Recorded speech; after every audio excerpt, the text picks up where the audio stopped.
Good morning, all of you. Here.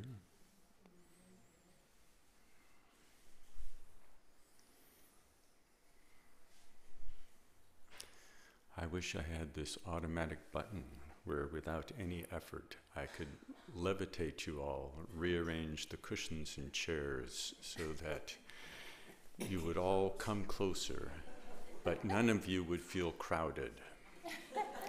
So each and every one of you would have your appropriate, comfortable personal space, but not be so far away.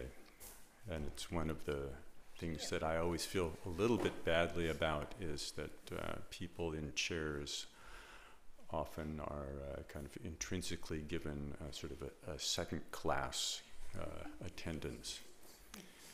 But so feel free to move your chair closer, either now or on a break.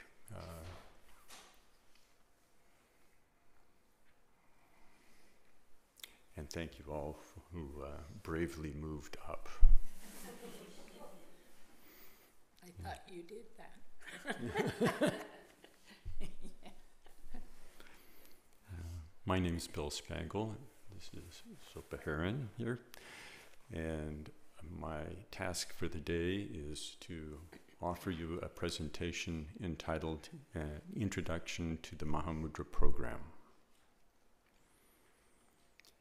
And I have been subtitling it in a kind of a lengthy way to say I also want to talk a little bit about what a kind of a lifelong path of structured practice might look like. Because in the end, that's what Bokar Rinpoche was really hoping for when he designed and began the Mahamudra program. I almost said designed as though it was designed once. But he began the program and offered it as a way to provide this path of practice to make the Dharma accessible, particularly to make it accessible to householders, to people who might want to go deeply into practice but do not have the circumstances or inclination or karma to do an extended retreat where you might dive in for an intense period.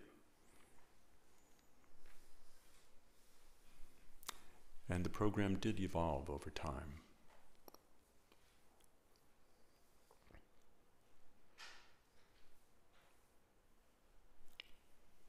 But I think it's worth beginning just with the idea of what a complete path of practice might look like.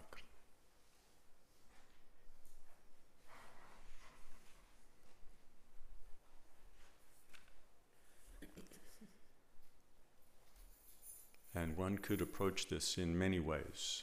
It could become very, very long and complicated. And this is exactly what Bokar Rinpoche wanted to avoid.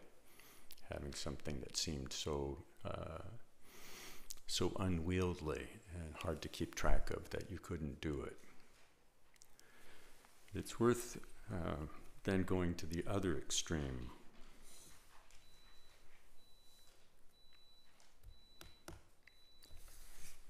And going to the other extreme, you can see, you'll see shortly that maybe there's something besides total simplicity that will be more workable.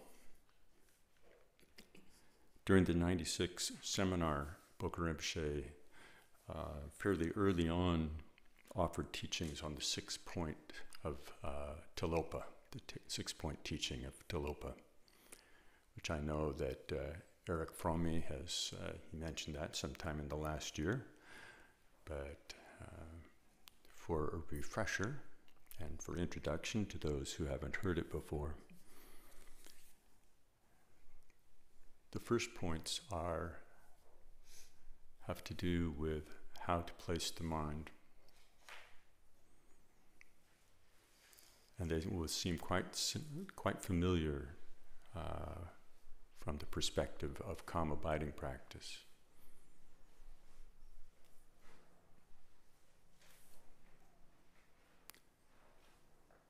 Don't follow thoughts about the past. Don't indulge in those stories. Don't wander around back in that.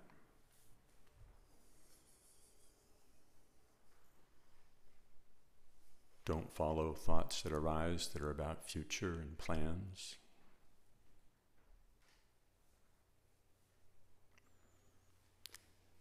And don't think about the present.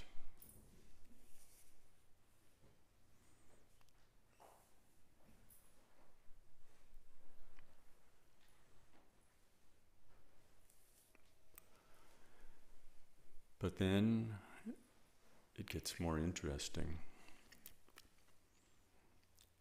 Then the next instruction is don't meditate.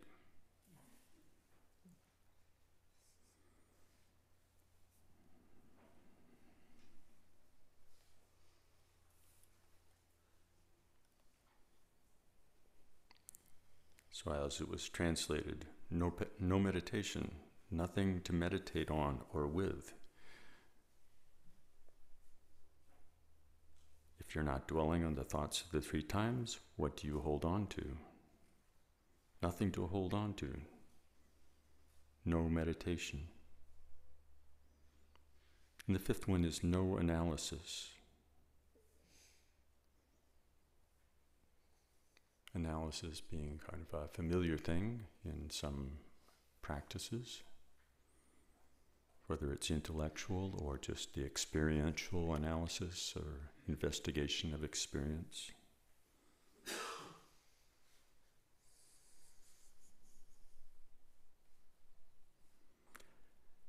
So with these 5 points, Tilopa has, through process of elimination, basically eliminated most of what you might think you could do, maybe everything that you might think you could do. So what are we supposed to do? The teachings went, it's like you can't do all of the other things that you very much want to do. What are you supposed to do? And the sixth point is to leave it to itself. That's as plain as we can go. Just leave it to itself. And don't ask for anything more. And there's nothing more. And Bokun Rinpoche concluded, he says, so this is not intended for disappointment. But you have heard like Mahamudra is a big thing. Mahamudra is very popular, very big. But what it boils down to is nothing to do.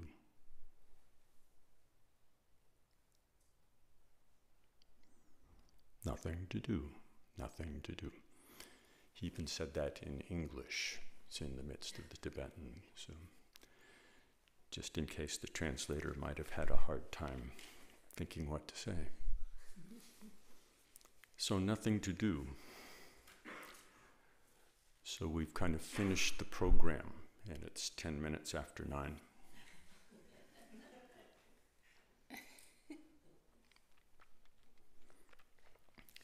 But I will go on longer, and even Bokun Rinpoche went on longer. He went on for probably another 7 days or so, because it turns out that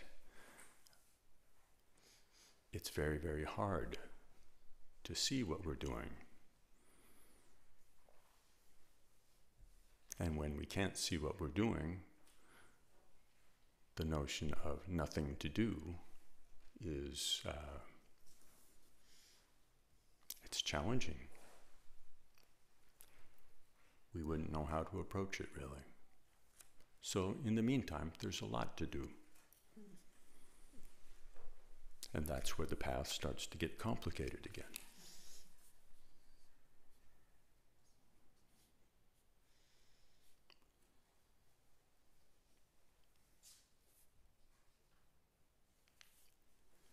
But from this basic instruction, nothing to do, the entire path actually can open up from that.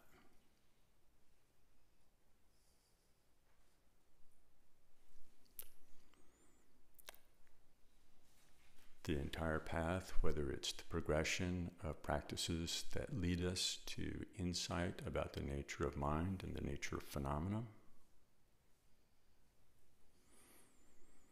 or the aspect of the path that involves the cultivation of loving kindness, compassion. All this actually unfolds from this point.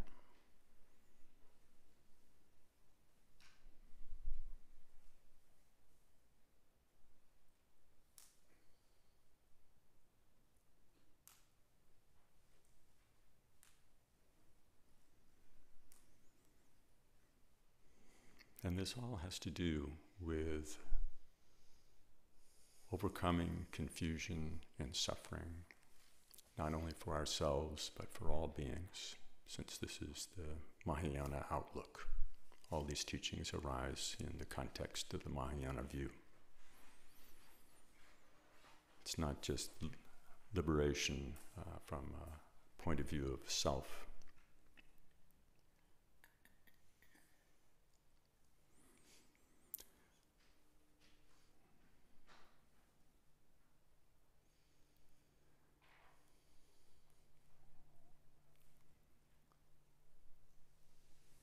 When we enter the path, we take refuge.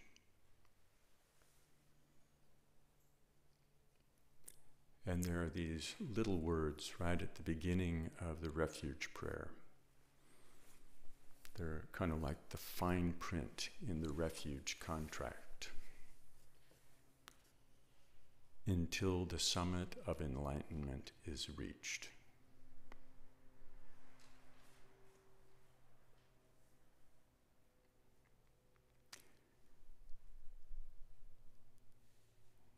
Until the summit of enlightenment is reached, I go for refuge to the sources of true refuge, or I go for refuge to the three jewels, or however else the formulation of the refuge prayer is presented. But the time frame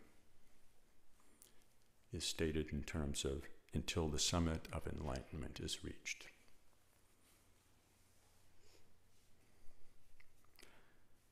Since there's nothing to do, we could think this might be very quick. But if we have had any experience, even with one session of shamatha, to notice that we can't get anywhere close to feeling like we've really nailed the first three of Tilopa's 6 instructions, we might think it's going to take some time. And if we look in our life day to day and even think how many times in a day do I really reflect on the Dharma, bring it to heart, we might think, oh, it could take a long time. Then until the summit of enlightenment is reached could seem like a life sentence. It's more than that. It's more than that. Lifetime after lifetime.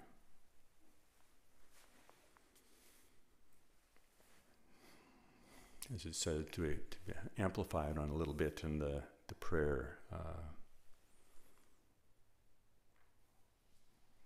does it go?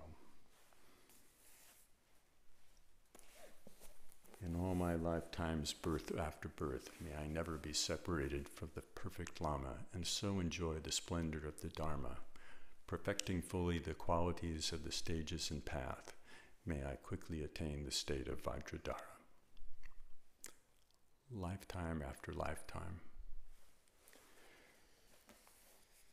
It may seem like we've signed up for too much. But if we look at the contract that we originally signed, the contract with Samsara Inc., to whom we owe a mortgage, that contract reads something, in all my lifetimes, may I continually follow my habitual patterns, and so endure suffering and confusion, wandering endlessly and cluelessly in all the realms of experience, may I go a lot of places, but not really get anywhere.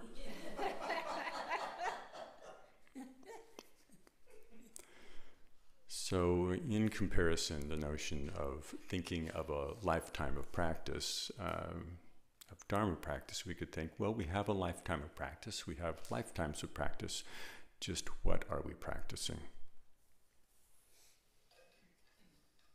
We're practicing, you could say, from a spiritual point of view, we're practicing continuously. We're always cultivating something.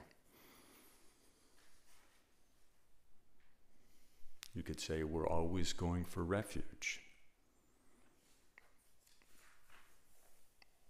To be a little bit more explicit, to say that the word refuge could actually be a neutral term, we could say, in the refuge prayers, we could say, until the summit of enlightenment is reached, I and all beings skillfully go for refuge. We go for refuge in a way that actually will reduce our confusion, will reduce our suffering, will deepen our insight.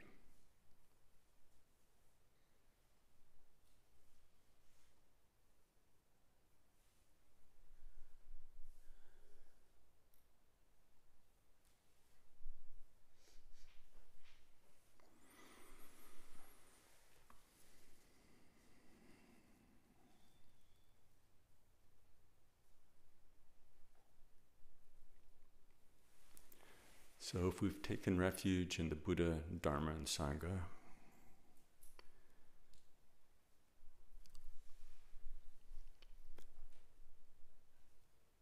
and we have some confidence that this refuge is actually more reliable than our ordinary habit patterns, our ordinary refuges, then what do we do? How do we actually approach this? How do we actually approach our life? What are the characteristics that are needed in order to make a path of practice that's full, that's complete? And the simplest, if you go from nothing to do to the next point, the path should embody the union of relative and ultimate bodhicitta.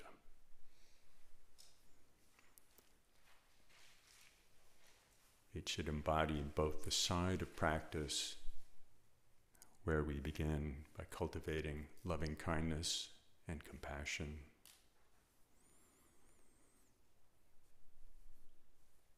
we begin with the paramitas, with generosity, patience, ethics, enthusiasm,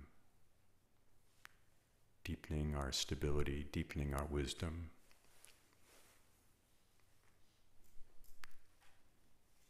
Even in the 6 paramitas, you could say, oh, it's mainly about relative bodhicitta. You could say mainly, but still, the Mahayana view always incorporates both sides. It always incorporates both sides. And even it will explicitly say that the two are actually inseparable. We may cultivate them alternately, or we may emphasize one and then emphasize the other. We may emphasize those things that cultivate a different outlook relative to our connections to other beings, that deepen our compassion, whether it's in thought or deed or word.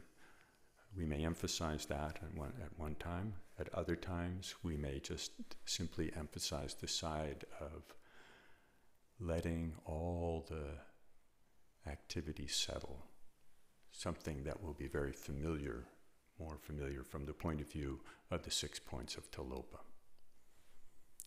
Letting the mind settle to see what's actually there when we abandon all our ideas about what might be there.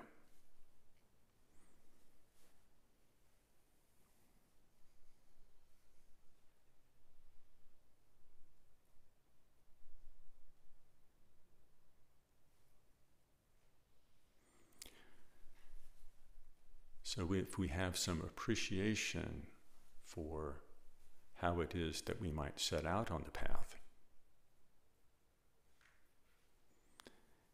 and I look around and I see actually most people are, I know to be sort of well set out on the path.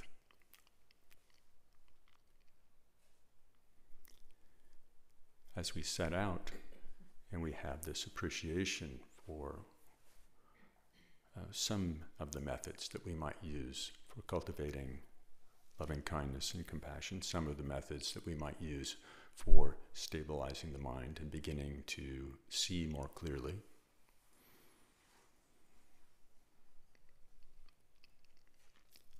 Why is it that we can't just proceed?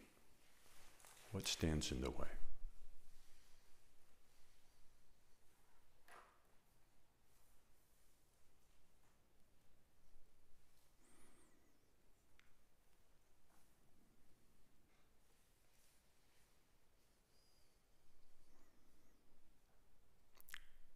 When we sit down and we place our attention on the breath,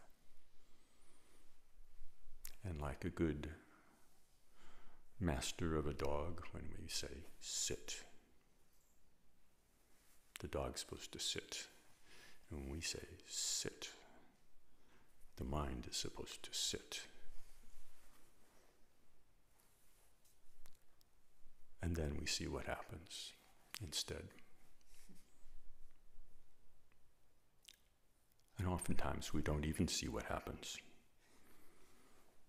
We have to go calling for the dog, so to speak, going around the neighborhood to see where our attention has wandered off. And we find our attention in all kinds of places, doing all kinds of things. Sometimes appearing to be virtuous as it's wandered off, sometimes quite embarrassingly not so. But we come back. But how is it that it seems to take so much energy? And how do we deal with that? It's very easy to appreciate the power of habit patterns. That's very simple. Just sitting for a few minutes is enough to develop an appreciation for that.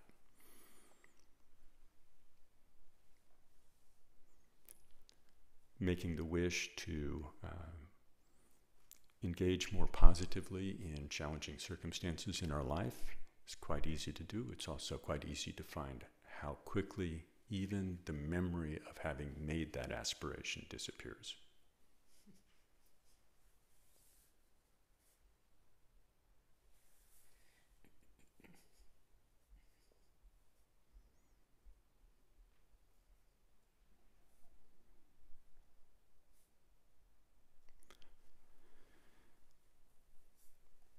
And it should be natural to actually start to take stock of our situation very carefully, see what's going on. And here's a first example of a structured approach can be helpful.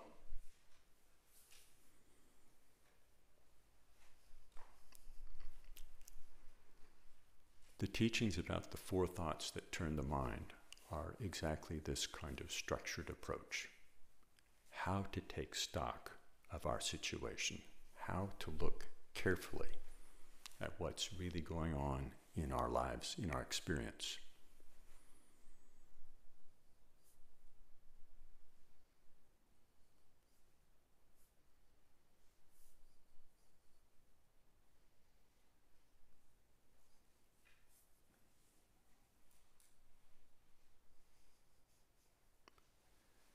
The teachings on the precious human existence, the potential that we have,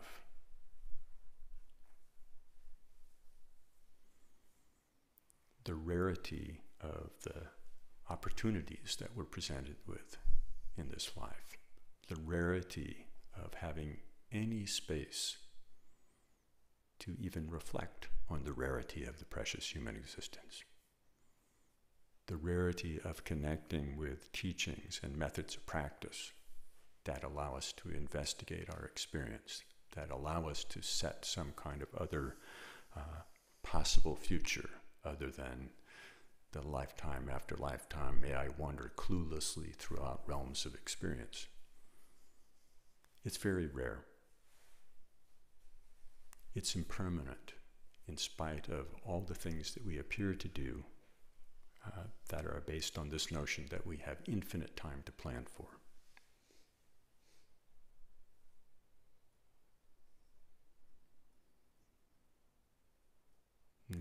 Karma, reflecting on exactly how it is that consequences flow from thought, word, deed.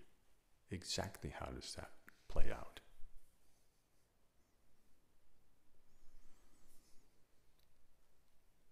And then perhaps for me, the one that can immediately go deepest and be most challenging is the faults of samsara, the faults of this pattern of wandering in confusion.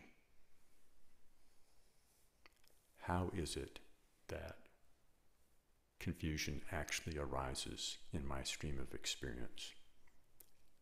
How is it that suffering arises? What is actually going on?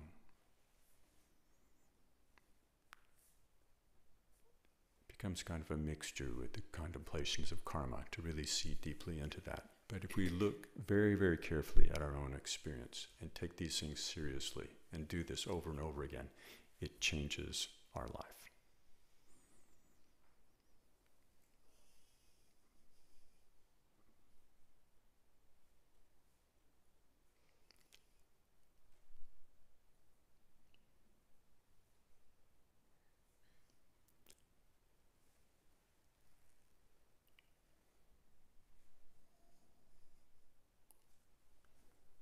There's a way in which the four thoughts that turn the mind are very, very tied. They're tied very closely to the Four Noble Truths.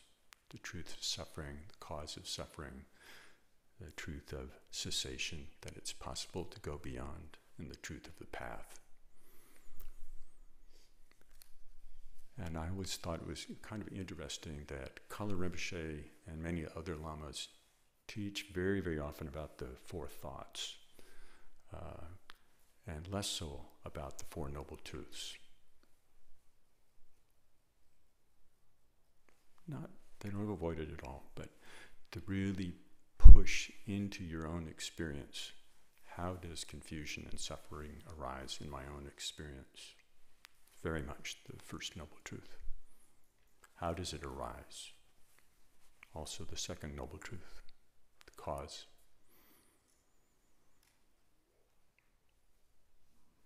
The precious human existence, you could say, at the heart of the matter, it would not be a precious human existence if liberation was not possible. So cessation is embodied in that. And then we look at the path, and that's all the various possibilities for how we might actually achieve liberation.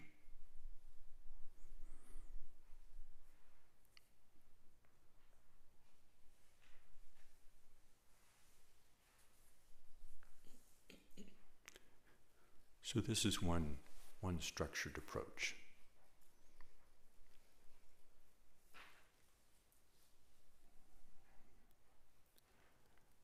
Another example, they're the foundational practices. And here we're also beginning to talk a little bit about the Mahamudra program. But here I won't talk about them from the point of view of exactly how they're done, but from the point of view of more of an extension of the kind of contemplation that we're doing with the four thoughts. And going back again to the notion, we sit down to practice. Where do we find our mind going?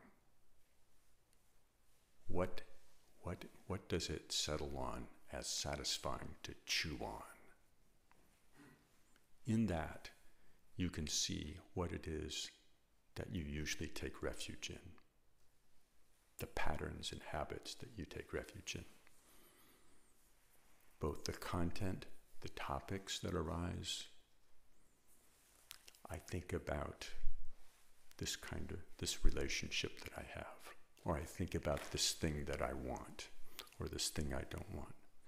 You can also begin to see the style of your confusion, the style of your ordinary refuge.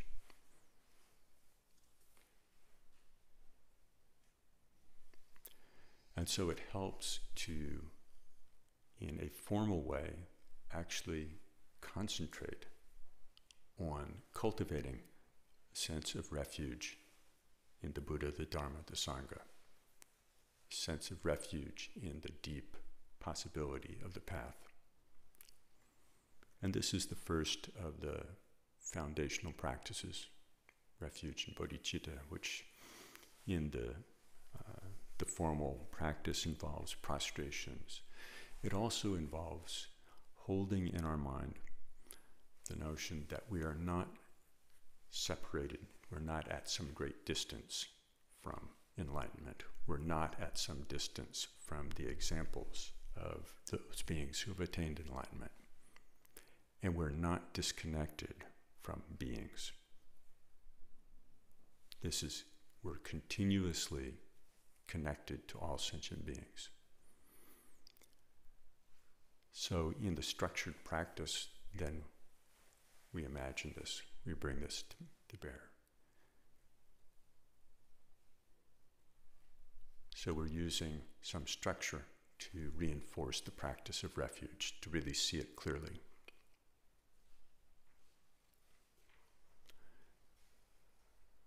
We also find ourselves very addicted, even though we can set direction, we can identify our aspirations, we can set direction, we find ourselves very addicted.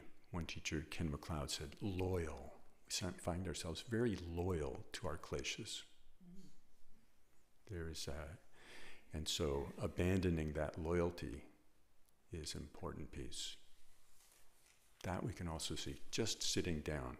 How does the mind manifest this loyalty? And what does it take to actually overcome this? So that's a big piece of the practice of Vajrasattva. And of course, we'd love to get rid of the unhelpful habit patterns that we have. But in the back of our minds, it's very easy to entertain this kind of sense of, if only there would be something in my life, that if I just had this, or if I just had that, if circumstances were like this or another way, then I would be happy. Then I actually wouldn't need to practice. I'd throw away the beads, It's all turned out well. But if we really want to confront this deep tendency to hold, if only, we actually have to imagine as though we had it all. We had all that we could possibly think of that would fulfill, would go after the equal sign. I would be happy if, and then over here, whatever it is. To bring that to mind and to offer it with the clarity of mind that no matter what we hold, what we could hold as being satisfying, it's still impermanent. Just the very mind state of being dependent on something for well-being embodies a certain kind of dissatisfaction and suffering. It's a reflection of a kind of incompleteness.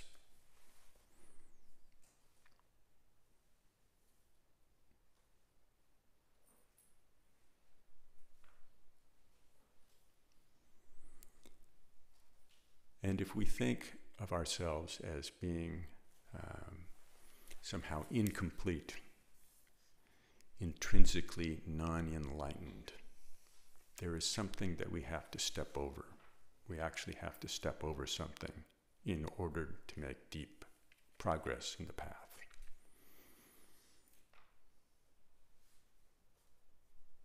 we have to take seriously that at heart there's nothing different between us and the Buddha. There's nothing intrinsically at heart different between us and the remarkable beings that we may have met or read about in the Dharma.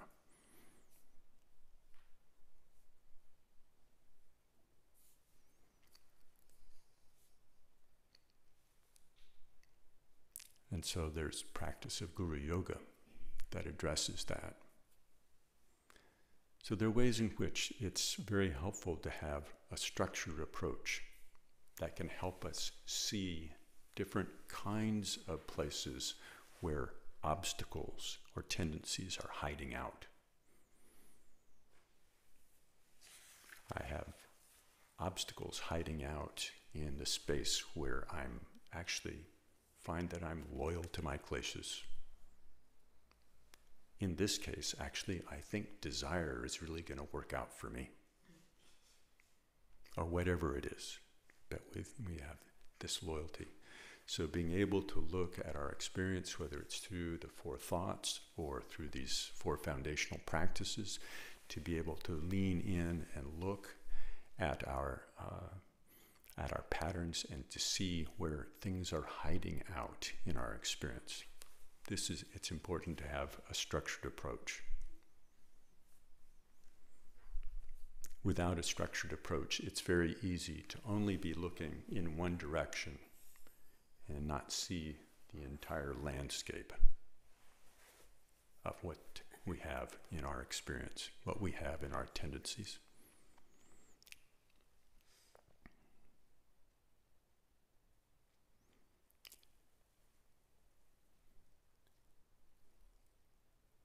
When we begin to sit, we start out with just the challenge of noticing whether or not we're distracted.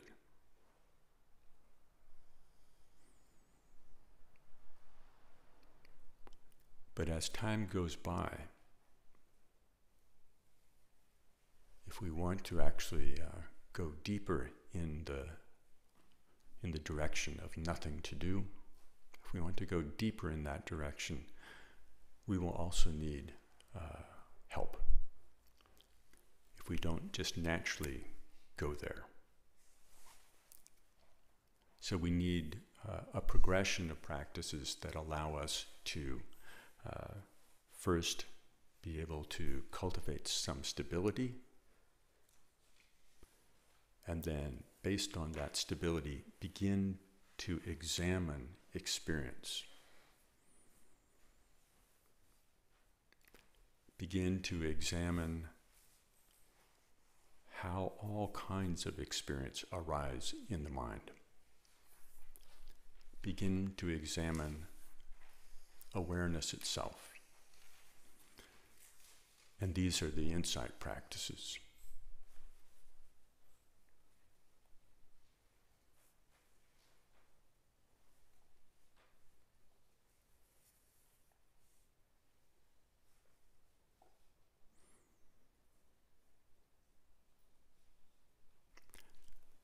And they also help us to find the hidden corners.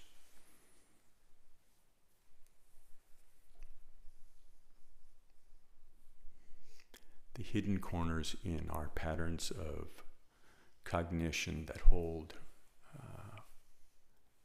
phenomena in our experience as something separate from mind, something separate from awareness.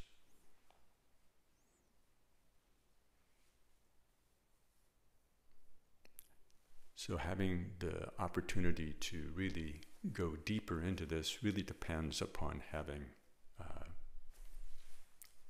a path laid out so that we can actually begin to investigate in a clear way. So again, we don't leave certain parts of the landscape uninvestigated. So the entire panorama of experience is placed in the field of awareness and is investigated with insight.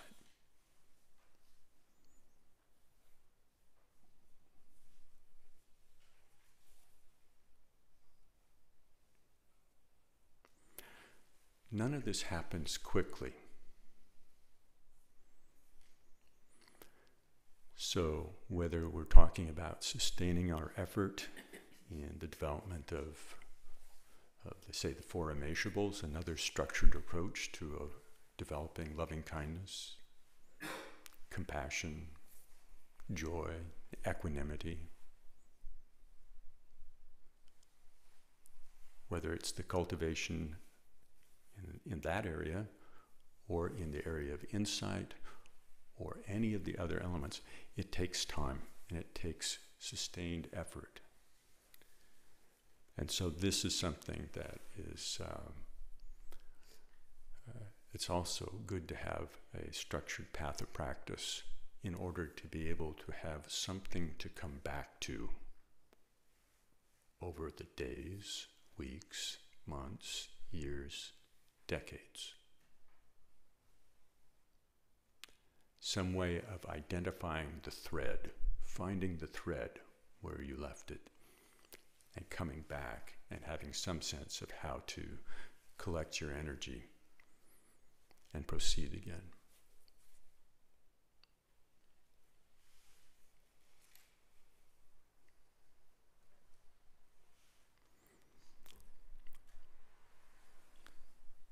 Maintaining energy over a lifetime of practice is actually, it's actually a huge challenge. I was thinking about it and I thought there are mainly two things that can go wrong and cause obstacles. One is that things can go well enough. The other is that things don't go well enough. And if you think there's something left over, you're probably not looking very carefully. But in both of these cases, it's easy to lose motivation. It's easy to lose track of practice. We really have to make a great effort. In the first case, things going well enough, particularly if we came to practice in the midst of some kind of relatively temporary life disaster, whatever it might be. If that passes, then the motivation to practice can also disappear. And then it's really necessary to look more carefully, instead of just at the one element of the suffering that was front and center, that one example of suffering that was front and center in our minds. We need to look more deeply at how confusion and suffering arises. And this is one of the reasons to do this all the time and not solely focus basically on fixing our relationship to this one form of suffering. Relating to the one form of suffering and confusion that's right in front of us is very powerful. So I'm not saying that's not important. But to develop a more panoramic perspective is essential for long-term practice.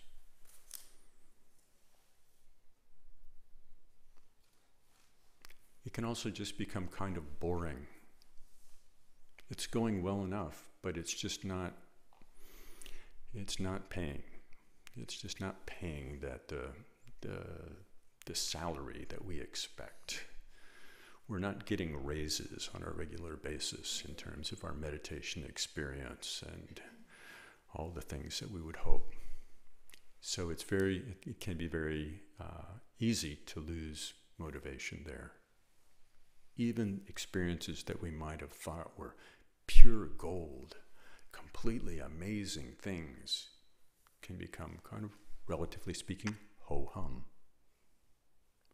And then we have to find out, oh, I see, I was taking refuge in temporary experiences. So then it's good to have something like the Mahamudra aspiration prayer, where we get, oh, well, it sounds really good, really good. Oh my God, the bliss of non-attachment is continuous. Wow, okay, let's shoot for that. Okay, now we have the bliss of non-attachment. Oh, attachment to good and fixation on experience subside on their own. Well, it's good to know that's part of the map. It's good to know. So it's good to have a sense of the panorama of the path, and whether it's something like the Mahamudra aspiration prayer or the 37 practices of a bodhisattva, to have some kind of map like that we have in mind, so we can really see how is my relative bodhicitta developing. We can look in the 37 practices of bodhisattva, and we can see, oh yes, my experience of my dear friend cutting me down terribly in public. Oh, that's right here. Hold this individual as my precious teacher. Maybe next week. But to have this sense of the map is very good. And things can also arise, obstacles can arise when our practice doesn't seem to be going well. In all of these things, it's good to have a sense of connection to colleagues on the path, to the Sangha. It's very good to have a connection to a teacher. It's very good to have a connection to our own ability to study and contemplate and meditate, to really have a strength, have something that we can turn to. But it's very good to be able to have help. And again, a structured path of practice is very good for that. If we have practiced a little bit of something from here, and a little something from here, and something from here, and those pieces have all worked somehow for us, but then instead of the machine going humming along nicely, it's going pakada-chunk, pakada-chunk, pakada. And we come in and we dump out the box of parts on the desk of somebody who we admire and think might be able to help us. Well, I don't know, I don't recognize this part. So it becomes more difficult to get assistance. And if we have a structured path of practice, then it's actually easier to get assistance. If we all had access to individuals of the depth and experience, like Kala Rinpoche or Boka Rinpoche or the Dalai Lama or whoever we might just... These individuals, in part because they have studied many traditions, they could say, oh yeah, I recognize that one. That's from the whatever, I know. But also just the depth of their experience, they can pull things together. But if you generally have to rely on people at least one cut or two cuts down from that, it's much easier if you have colleagues on the path and you have a path of practice. So that's where something like the Mahamudra program is very helpful. So those are some examples of some thoughts on how it is that we might be able to have an idea of what a complete path of practice would be, and some of the advantages of having some structure to it, how it actually works, just more from the point of view of our experience than the brand name labels for the practices.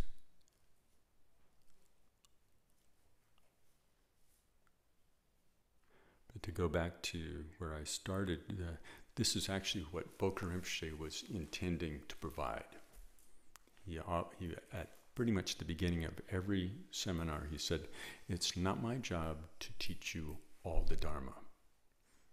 It's my job to actually teach you something that will provide you with a complete path. And that's a much smaller subset than all the Dharma.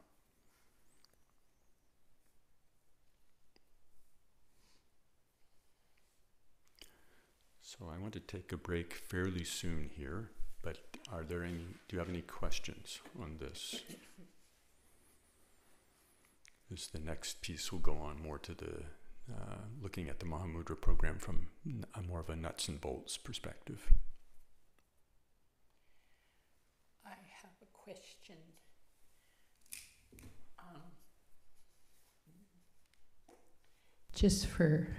First, thank you. I liked that. Just for some more clarity on the common and uncommon parts of this, which you covered nicely, but without naming them so much, could you just name them? Mm-hmm. Yeah. The common and uncommon parts of the Mahamudra program. Yeah. I was trying to sneak them in as I know, and to deprive them of their labels to start out with, but now I think it's time to own up. Yeah, because I know them conceptually, but had a little trouble in the actually quite beautiful presentation of the more experiential way of pulling them out, even myself. So I thought maybe people might need those words. Yeah, and even the terms common preliminaries and uncommon preliminaries bear some, are useful. The reason they're not called common and uncommon for just because somebody decided it. The common preliminaries are the reflections on precious human existence, the impermanence of life and phenomena, reflections on karma, consequences of all activity. So the four thoughts. The four thoughts, and the suffering of samsara and confusion. So those four are considered. Those four thoughts are considered common preliminaries because no matter how you slice it, whatever tradition you might be in, these are factors that all beings could look into, could examine in their own stream of experience without starting from any particular spiritual or worldly outlook. It would be kind of useful to just, under the heading of taking stock of your own experience in a very clear way. The uncommon preliminaries, or Mundro, sometimes called the foundational practices, the practice of cultivating, the practice of refuge, taking refuge as an active practice, cultivating bodhicitta, the connection with all beings, as an active practice, that being the first of the four uncommon preliminaries. The purification practice of Vajrasattva being the second one, the one it's the one letting go of the loyalty to the kleshas, and actually being able to see yourself as potentially pure. That's part of it too. It's not just the letting go. And the third one being the mandala practice, the offering of all things in the universe, all the if-onlys that we might think would pay off if we just had that. So that's the third of the uncommon preliminaries. And the fourth one is the Guru Yoga, the one where that's the practice where we actually have to cross over this sense that we're different, fundamentally different from a Buddha, fundamentally different from an enlightened being, and that's actually necessary to really go deeply into practice. Otherwise, we tend to hold this kind of sense of limitation about ourselves, and can't allow ourselves kind of to leap in a certain way, to let go.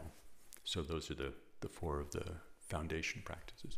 They're often called foundation practices. I would tend to call them more core exercises. they're done, sometimes they say, oh, you should do this at the beginning, but if you really look carefully, throughout our entire life, the practice of refuge is in the midst of all formal and informal practice. It's in the midst of how it is that we do any formal meditation. It's also in the midst of how we live our life. And the same thing with the cultivation, holding the space of bodhicitta, holding that space of loving kindness for all beings. This is kind of core through everything. And the same thing is true with the others. These are all kind of core, you could say they're core exercises. They're in the middle of all other practices. They're in the middle of how we relate to our life. So if we pull those together as a structured approach, then we have an ability to have the core of our exercise program is there. Thank you. So. It's good for the streaming. If you have We'll just pass it around.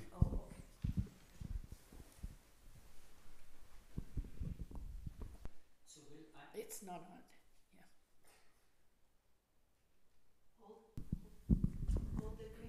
Okay, there we go. Yeah. So I'm not sure if this is the right point at which to ask my question.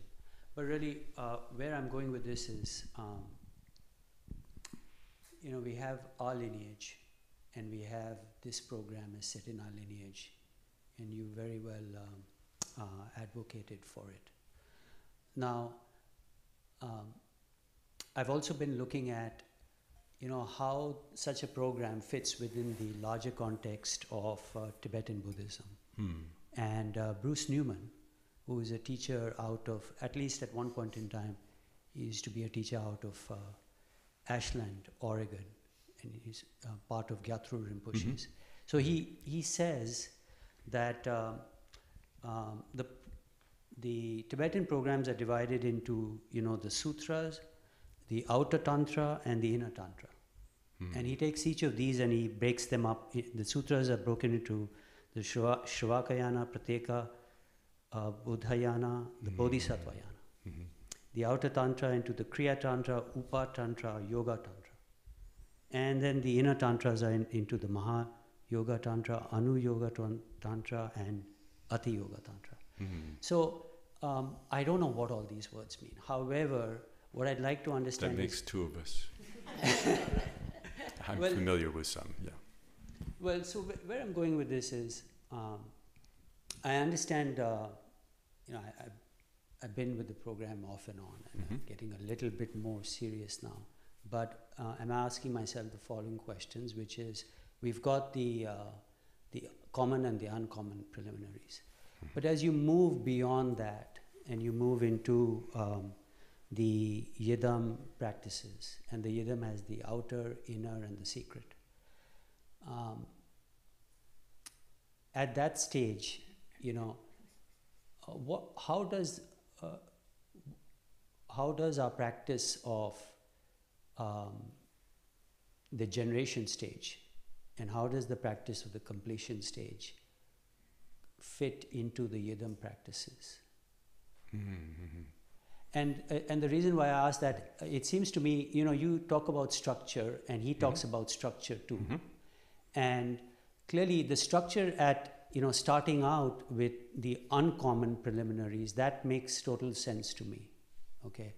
It's what I haven't done enough of, the yidam practices. So we do Chandrezi, but looking forward, looking really down the road, and you look at the yidam practices, and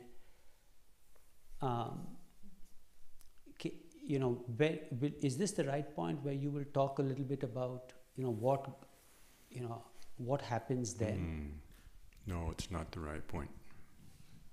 No, but those are good questions, and I'll address a piece of it now. But the particulars of it really fit into more in the context of describing the program and how that acts as a structured path.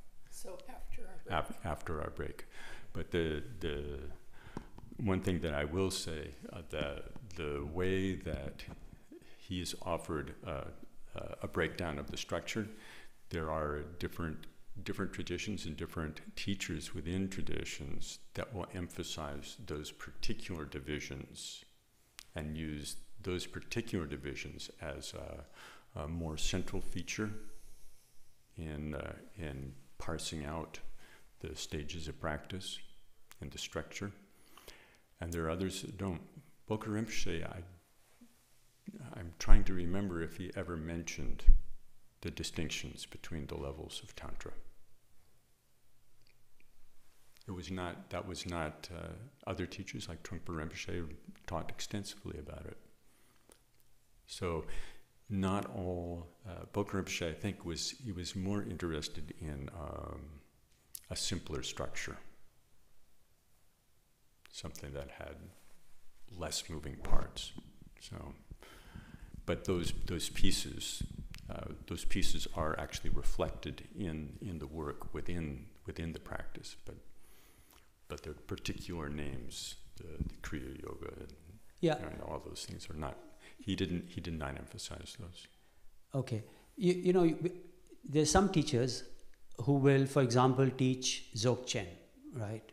And you may listen into their lectures. You may go on a meditation retreat with them, and you'll hear about Dzogchen. You'll even practice Dzogchen, but it's outside the framework of anything that you have talked about or anything that Bruce talks about.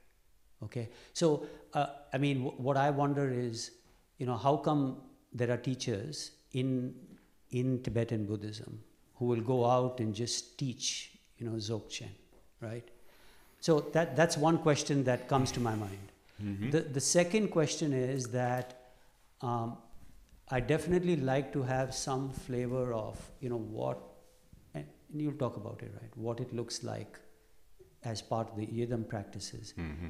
Because even Bruce talks about, you know, the Kerim and the Zogrim. Mm-hmm. And I'd like to know if those two are part of where we are headed in the long run. If you go to the Yidam practice, certainly. Even in Chenrezig practice, Kerim and Zogrim are there. That and to translate it, it's the generation stage and the completion stage, the aspect of the practice where we bring all aspects of phenomenal appearance directly into the practice, and then the completion stage where we look, where we let that go, you could say. It's a procedural matter. So but we can talk more about it. One thing it sounds like you're trying to do, Suvanchan, because I came through the Gelugpa into the Kagyu, have also had to do this. Each Nyingma is Tibetan. Nyingma Dzogchen is one of the 4 main Tibetan lineages. It's not outside of anything. So there's Kagyu, Gelug, Nyingma, and Sakyas. They're all going to have their own blueprint. Like Bill's talking about Mahamudra, that's the Kagyu blueprint. They're all going from where we are, start where you are, to full awakening. They're all doing that. They all have their own vocabulary. The vocabularies are not going to match perfectly. You know, they all come off the trunk of the tree of Shakyamuni Buddha. Then they're like branches that went out because of masters that mastered the whole path and then said, I'll teach it. And they were in some area of Tibet with their teachers, so they branch off.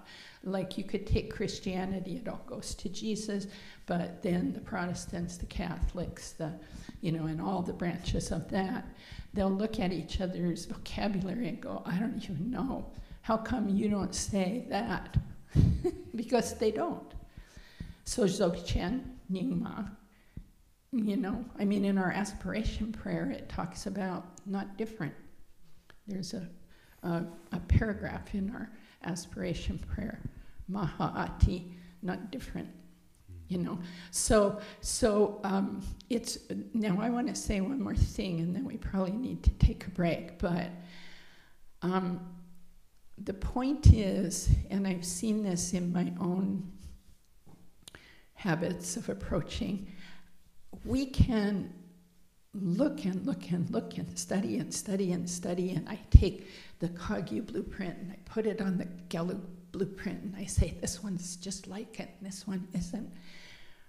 But how much do I sit down and do the four thoughts, look at my own mind, follow a path of practice? How much do I practice? Study is one of the methods. Study, contemplate, meditate. We have to get some balance. Do you see what I'm saying? Yeah, so we can really get lost in each book. I can get lost in each book trying to say, this one says this, how is that like what Bokar Rinpoche said? To some degree, that's quite helpful. But I'm just speaking for myself, and not saying you might be doing this, but for all of us, at some point, I need to put the book down and sit and see what my experience is. Yeah. So Zoba, I don't ask this question, every day to myself. This is like once in several years, and I haven't come to one of these for a while. Now, so there's no issue there, but I have seen some teachers, and I'll go into a retreat with a teacher where they will teach. Well, actually, I'll hear one, right, where they will teach Dzogchen, which is completion stage, without teaching the creation stage. Okay? And that is confusing to me. Okay. Okay? All right. Well, you could say that when Bokar Rinpoche gave the instruction, nothing to do, yes, he was also teaching the completion stage.